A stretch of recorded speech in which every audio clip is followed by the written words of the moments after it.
Praise lord. మీ అందరికీ వ్యసనాల గురించి తెలుసు కదా.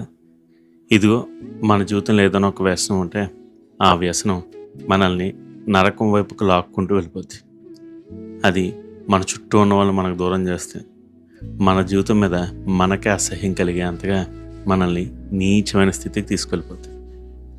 ఇదిగో ఈ వ్యసనం మనల్ని గాఢాంధకారపు చీకటిలో బంధించి ఉంచుద్ది. మరి ఈ వ్యసనాల్లో ఉండేవారికి విడుదల ఎలా కలుగుద్ది అని మీకు ఎప్పుడైనా సందేహం వచ్చిందా? అయితే వినండి.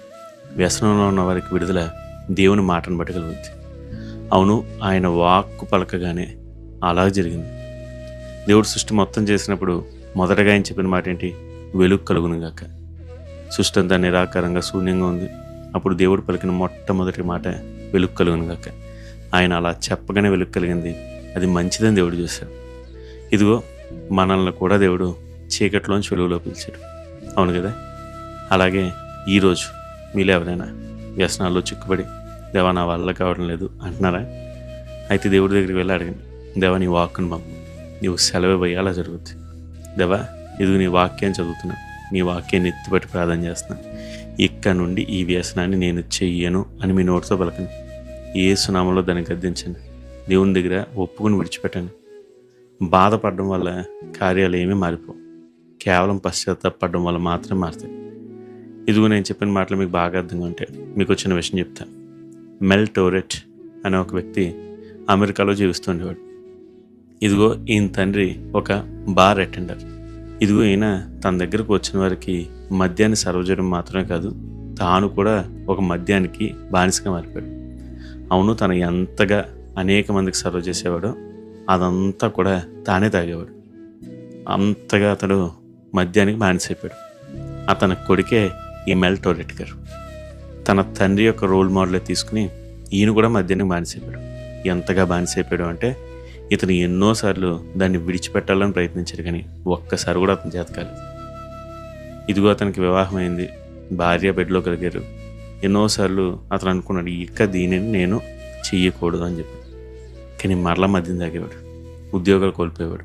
చాలాసార్లు ఉద్యోగాలు కోల్పోయాడు.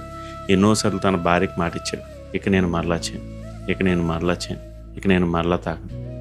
కానీ ప్రతిసారి అదే పని. మరలా తాగేవాడు, మరలా తాగేవాడు, మరలా తాగేవాడు. అనేక మంది అతను ఉద్యోగాల్లో తీశారు, వీడేం పని చేయట్లేదని చెప్పి.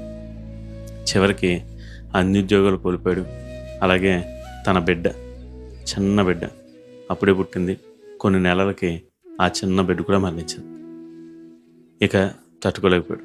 తన జీవితం మీద తనకు అసహ్యం వేసింది. ఇక చచ్చిపోదాం అనుకున్నాడు. అందుకని చికాగోకి వెళ్ళి అక్కడ ఉన్న ఒక సరస్సులో దూకి మనం ఈ రోజుతో ఇంకా ఈ లోకానికి గుడ్ బై చెప్దాం అనుకున్నాడు.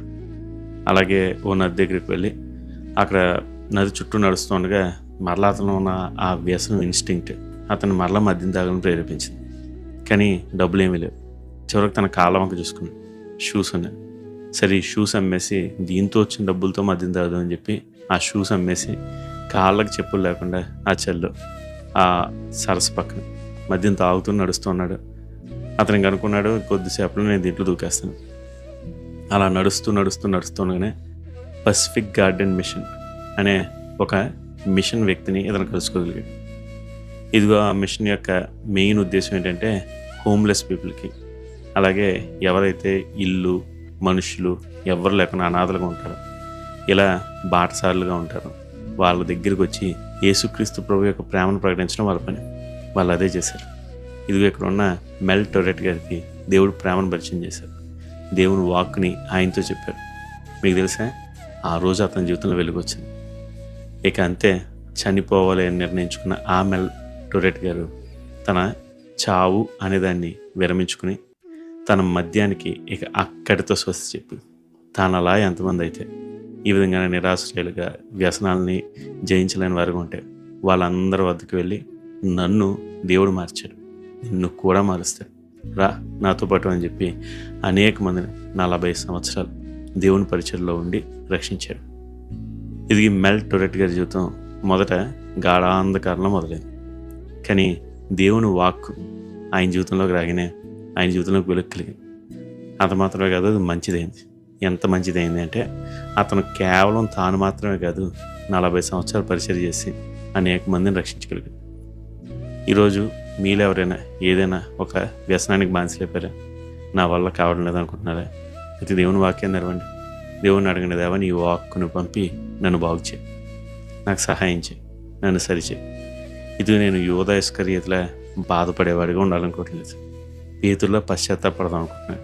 ఇదిగో దేవా ఇప్పుడే మోకరించి నా పాపం అంతటిని నీ దగ్గర ఒప్పుకుంటున్నాను. నా ఈ వ్యసనం నుంచి నాకు విడుదల కలిగించు, నాకు సహాయం చేయి అని దేవుని ప్రార్థించండి. దేవుడు విడుదలిస్తాడు. అంత మాత్రమే కాదు, ఆయన మీకు మరలా మీరు కోల్పోయిందంతా తిరిగిస్తాడు. మిమ్మల్ని ఆశీర్వదించి అనేకులకు ఆశీర్వాదకరంగా ఉంచుతాడు. మరి ఎందుకని ఈరోజు అలా చేయకూడదు? ఆలోచించండి. God bless you. Have a blessed day.